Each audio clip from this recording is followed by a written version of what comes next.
ဒီရင်ကြီးလေးကိုအကုန်လုံးသိကြမယ်လို့ထင်ပါတယ်ဒါပေမဲ့ဒီရင်ကြီးကို16နှစ်ရွယ်ကောင်လေးတယောက်ကထုတ်ခဲ့တယ်ဆိုတာကိုတော့အားလုံးသိချင်မှသိမှာပါဒီရင်ကြီးကအခုလိုမျိုး packaging ပြည့်နေမဟုတ်ခင်ကလမ်းဘေးမှာကြော်ရောင်းခဲ့တာပါအခုဆိုရင်ဒီရင်ကြီးရဲ့ပန်ရှင်ကဘီလီယံနာတယောက်တောင်ဖြစ်နေပါသူ့အကြောင်းကလူငယ်တွေအားကြအတူယူစီစရာကောင်းတဲ့အတွက်ရုပ်ရှင်တော်မှာပြင်ရိုက်ထားရပါတယ်ဒီကားလေးကကျွန်တော်အရင်ကလည်း Kitchen Box မှာ recap လုပ်ပူတယ်ပေါ့နော်ကားနာမည်ကတော့ The Billion နေဖြစ်ပါတယ်ရုပ်ရှင်အပြည့်အကြည့်အမှပြင်းနေဆိုတဲ့သူတွေအတွက်အောက်က comment ထဲမှာကျွန်တော်ရဲ့ recap လေးကိုချပေးထားပါမယ်သူကတော့ Atifat ဆိုတဲ့ထိုင်းလူမျိုးတယောက်ပဲဖြစ်ပါတယ်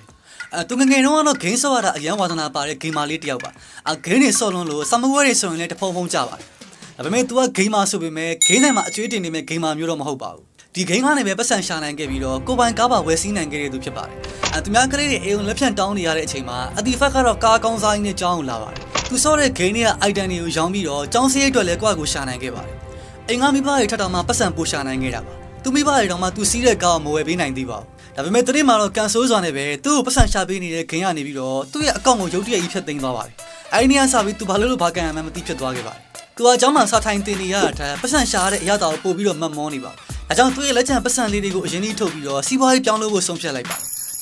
်ဒါပေမဲ့ဒီရင်ကြီးကိုစလုပ်ခဲ့တာတော့မဟုတ်သေးပါဘူးပထမဆုံးအနေနဲ့သူတဲ့ရဲ့သီးတွေလှော်ရောင်းပါတယ်တဲ့ရဲ့သီးရောင်းတော့လဲသူဒါကိုပဲစိတ်နစ်ပြီးတော့ရောင်းပါတယ်ဘယ်တော့မှစိတ်နစ်ထားတယ်လဲဆိုရင်စော်နဲ့တော့အပြက်ခံပြီးတော့ရောင်းနေတာဖြစ်ပါတယ်ကမလေးကသူ့ကိုချိန်မပေးဘဲနဲ့ဒီတဲ့ရဲ့သီးပဲထိုင်လော်နေတယ်ဆိုပြီးတော့ပြစ်သွားခဲ့ပါတယ်ဒါပေမဲ့ तू ကဒါတွေကိုဂူးမဆိုင်နိုင်ခဲ့ပါဘူးသူ့တဲ့ရဲ့သီးကိုပဲ तू အောင်မြင်အောင်ဆက်လှော်ခဲ့ပါတယ်ဒီတဲ့ရဲ့သီးလိုပစ္စည်းမျိုးတော့မှ तू ကစူပါမားကတ်ပေါ်တီကိုတက်ရောင်းခဲ့ပါတယ်တကယ်လဲသူ့ရဲ့တဲ့ရဲ့သီးကရောင်းကောင်းသွားခဲ့ပါတယ်ဒါပေမဲ့ဒီလိုရောင်းကောင်းလာကလည်းတိတ်အချာကြီးမခံလိုက်ပြန်ပါ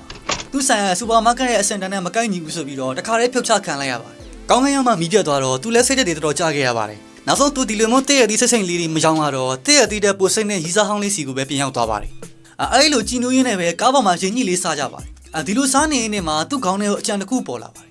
အဲ့ဒါကတော့ခုနတဲ့ရဲ့သီးအစားရင်ကြီးပြောင်းရောင်းမှုပါအဲဒီနေ့ကစပြီးတော့သူရင်ကြီးတွေကိုပုံလိုက်စဝဲပါတယ်အိမ်မှာမျိုးမျိုးစမ်းကြော်ကြည့်ပါဒါပေမဲ့ဘလို့ပဲကြော်ကြော်စားလို့လုံးဝမကောင်းပါဘူးသူများဆိုင်နေဘလို့ကြော်လဲဆိုတာလိုက်ကြည့်လေကိုကြော်ရင်တလဲပဲဖြစ်နေတတ်ပါတယ်အဲဒီလိုနဲ့တရက်မှာတော့သူထားခဲ့တဲ့ရင်ကြီးတွေကအိမ်မှာမိုးယိုပြီးတော့ရေဆူသွားခဲ့ပါတယ်ဒါပေမဲ့လေသူကလွတ်ပြရမှာနှမျောလို့ဆိုပြီးတော့ဒီရင်ကြီးတွေကိုပဲဆက်ကြော်ခဲ့ပါတယ်အဲ့ဒီချိန်မှာလုံးဝမထင်မှတ်ထားပဲနဲ့ဒီမိုးဆုပ်ထားတဲ့ရင်ကြီးတွေကဆောက်ဝမ်းစားလို့ကောင်းသွားခဲ့ပါတယ်အဲ့ဒီနေ့ကစတင်ပြီးတော့သူ့ရဲ့ရင်ကြီးကြော်ဆိုင်လေးကိုစဖွင့်ခဲ့ပါတယ်အရင်တည့်ရသည့်ရောင်းတဲ့နေရာမှာပဲရင်ကြီးတွေကိုကြော်ရောင်းခဲ့ပါတယ်သူ့ရဲ့ရင်ကြီးကြော်ကတမျိုးလုံးမှလည်းအကောင်းဆုံးဖြစ်လာပြီးတော့လက်မလဲအောင်လည်းရောင်းခဲ့ရပါတယ်ဒါပေမဲ့သူ့ရဲ့အဓိကယောဂတထေးဖြစ်ချင်တာ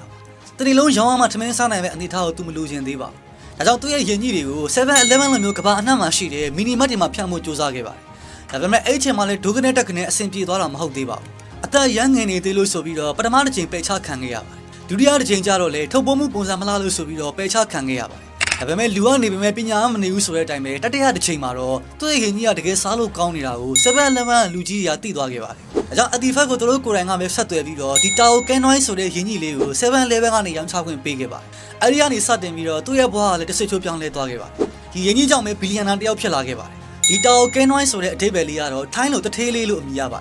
ယ်ဒီတထေးလေးရင်ကြီးရာဆိုရင်ကမ္ဘာပေါ်မှာနာမည်အကြီးဆုံးရင်ကြီး brand ဖြစ်ပါတယ်သူ့ရဲ့ရင်ကြီးတွေကိုဆိုင်ခွဲပေါင်း6000ကျော်လောက်ကိုတင်သွင်းလျက်ရှိပါတယ်လက်ရှိအချိန်မှာဆိုရင်လည်းဝန်ထမ်းပေါင်း2500ကျော်တိရှိပြီးတော့နိုင်ငံပေါင်း28နိုင်ငံကိုတင်ပို့နေပါတယ်ဒီရင်ကြီး brand ဆိုရင်စားထုတ်ခလေးကနေယခုအချိန်ထိရောင်းအားအကောင်းဆုံးရင်ကြီးဖြစ်နေသေးပါလက်ရှိအချိန်မှာဆိုရင်တော့Atifatရဲ့အသက်က36နှစ်ရှိနေပါတယ်ဒီဇလန်လေးကိုကြည့်ပြီးကျွန်တော်ပြောချင်တာကတော့အိမ်မက်တွေကိုလုံးဝလက်မလျှော့လိုက်ဖို့ပဲဖြစ်ပါတယ်ကျွန်တော်ကြောင်းထွက်ပြီးတော့ဈေးရောင်းခိုင်းနေတာမဟုတ်ပါဘူးကိုယ့်ရဲ့ညီမချက်ကိုအလျှော့မပေးဖို့ပဲပြောချင်တာပါလက်လျှော့လိုက်ပြီးဆိုတာနဲ့အရာအလုံးကရပ်တန့်သွားမှာဖြစ်ပါတယ်အားလုံးကိုကျေးဇူးတင်ပါတယ်